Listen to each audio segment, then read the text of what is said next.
Well, here we are, our very last Ancient Studies lecture for your ninth grade year. It's been a wild ride, hasn't it? We started off in the Paleolithic era with Lucy.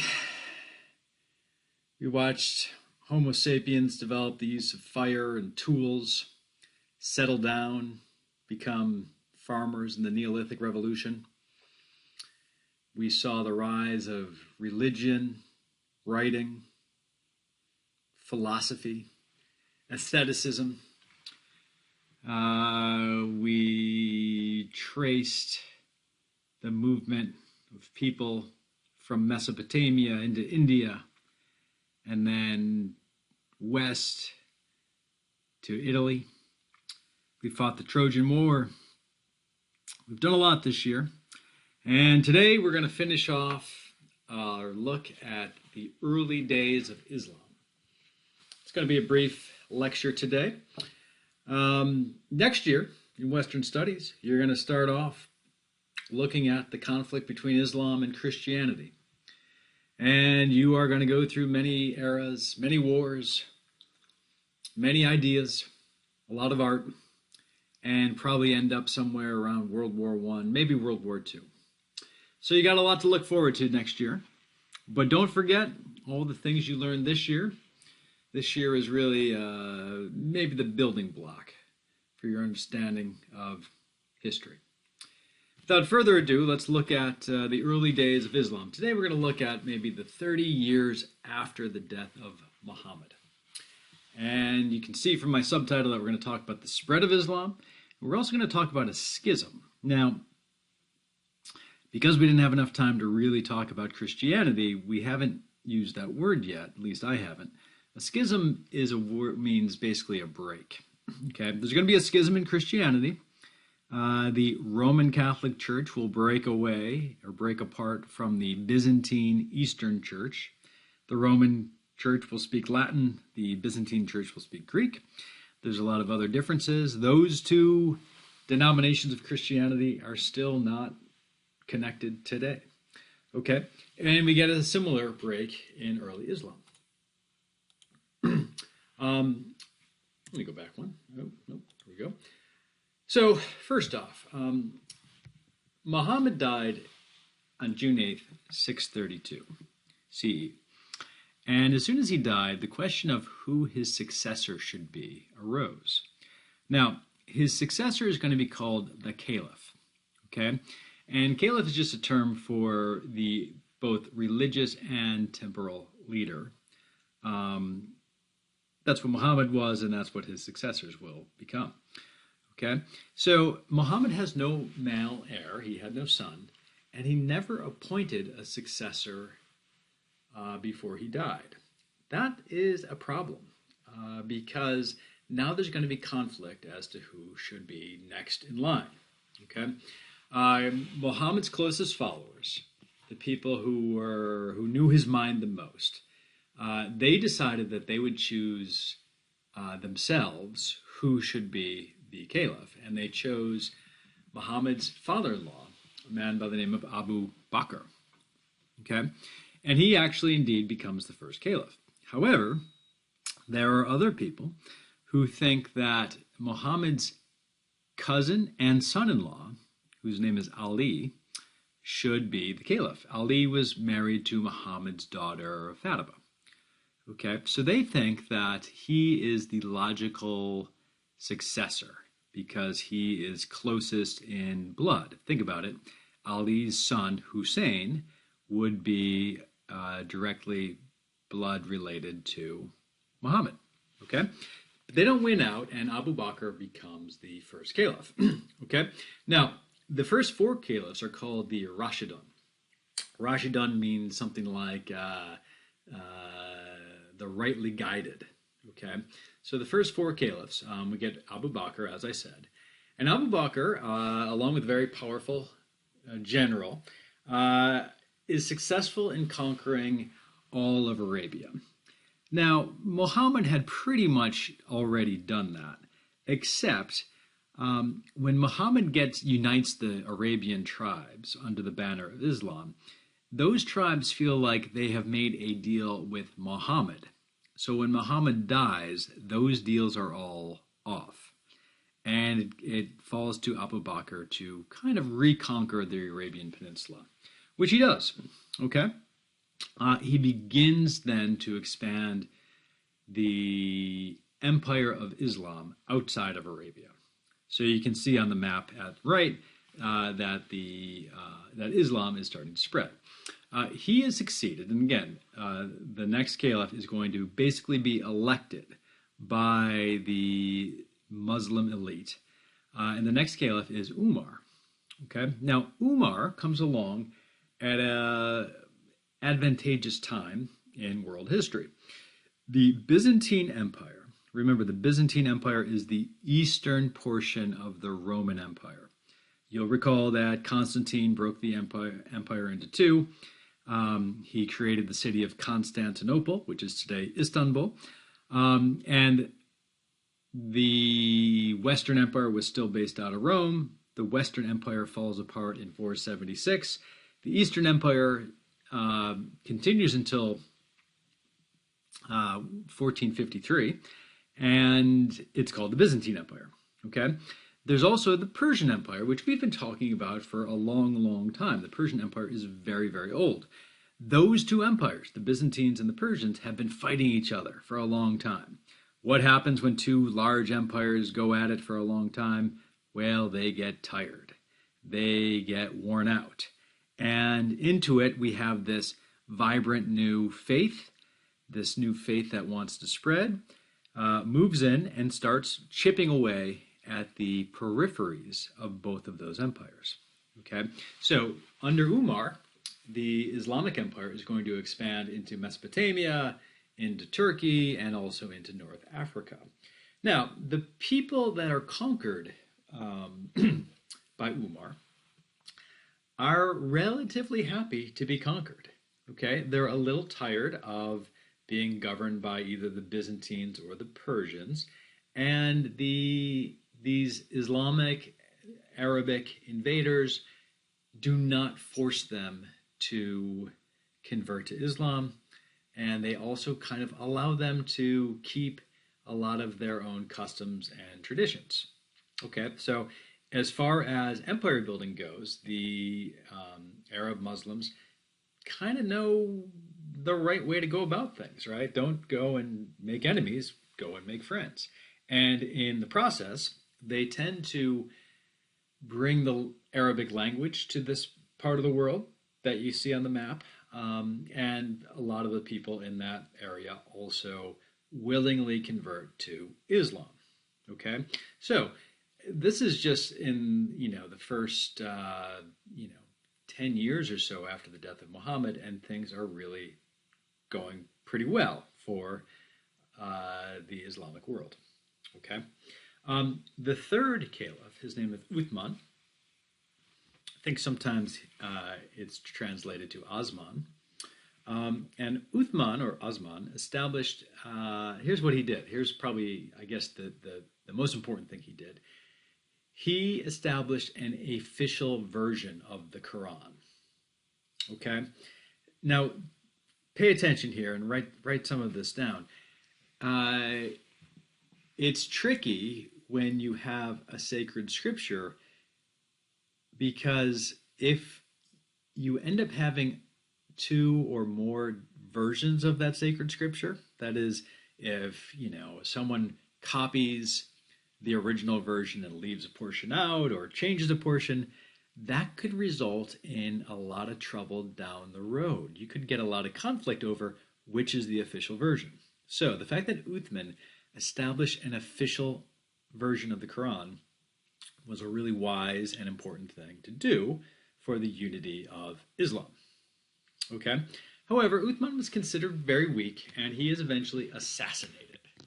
Okay, so he just didn't have the military power to kind of keep things together, and it's at this point where Ali, remember Ali, he is the the cousin and son-in-law of Muhammad. Ali is then elevated to the caliphate. He becomes the caliph. However, Ali really has to fight an uphill battle. There are other Muslims who don't think he should be the caliph, and a civil war breaks out. So, as the fourth caliph, Ali is forced to fight other Muslims, which, and again, this is within 30 years of the death of Muhammad, this is a bad sign, okay? And he does become caliph, but in 661, he's assassinated. His son, remember, his son is directly related to Muhammad, will be his successor. His name is Hussein, and he is massacred at a battle called the Battle of Karbala. He is massacred by a much larger Muslim force. Okay, and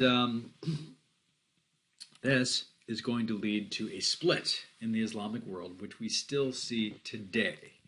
Okay, so, we think that it's really important for you to understand the major religions of the world, right? That's why we've studied Judaism.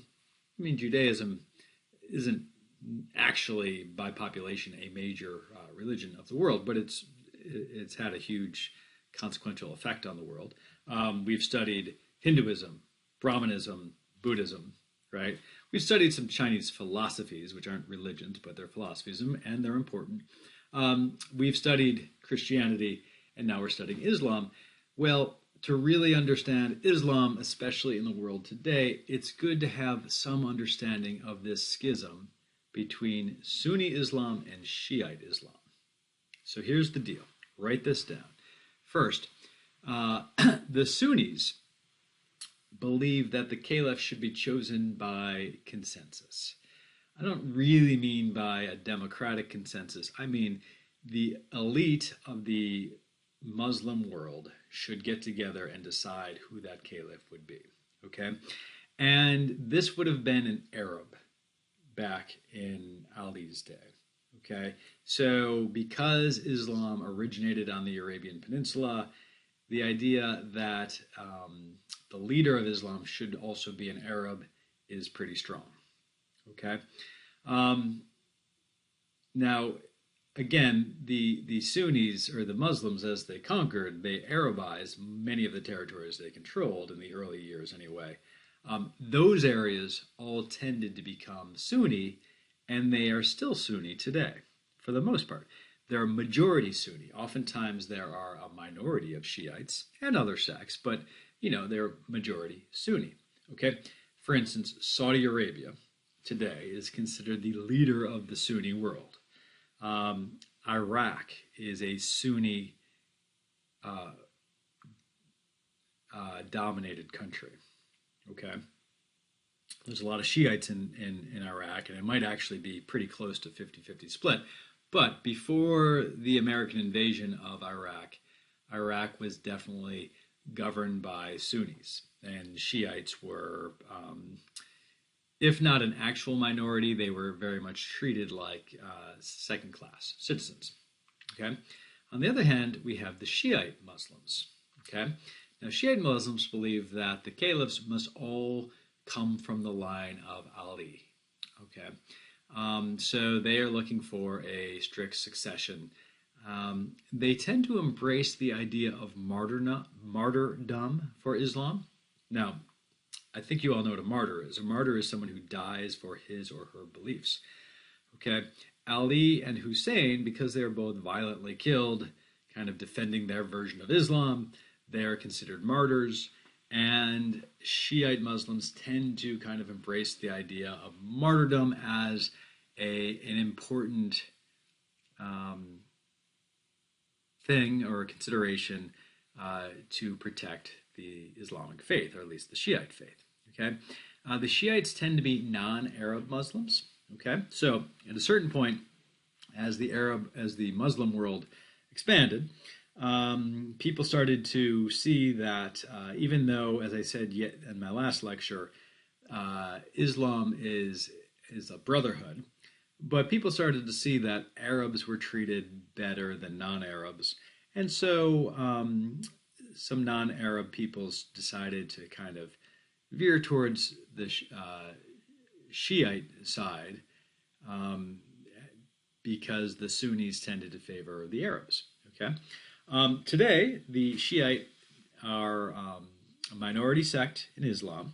It's hard to know exactly what the percentage of Shiite Muslims are, but it's said to be somewhere between 10 and 15%. Remember, there's 1.9 billion Muslims in the world today, so 10 or 15% is still a lot.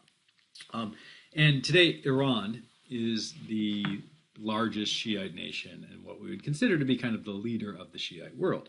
Okay, now bear in mind, though, as the U.S. has been mired in Iraq for about 20 years, a lot of the conflict in Iraq is between Shiite and Sunni. Okay, the Iraqis didn't really like the Americans to be in Iraq, right? But if you ever study the history of the American occupation of Iraq, you'll see that it often has to do with Shiite or Sunni fighting each other and using America kind of as a proxy. Okay? We're not going to go into details on that today, but I want you just to kind of at least start understanding that that is the case.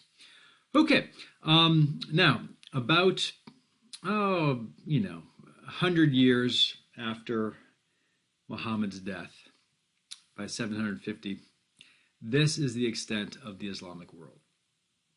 That's pretty amazing, isn't it?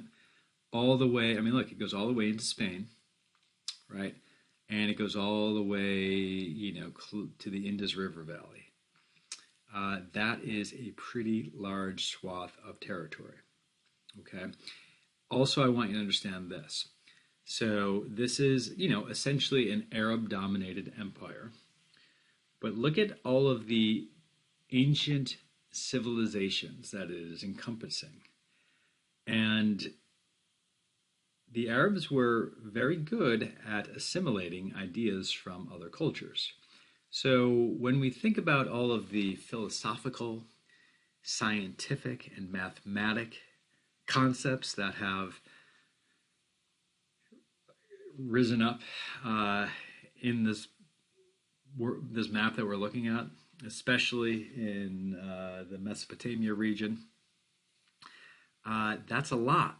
And the Arab world is going to benefit from that. Okay, Damascus, which pretty early on becomes the capital of the Muslim world, is going to be one of the great centers of learning.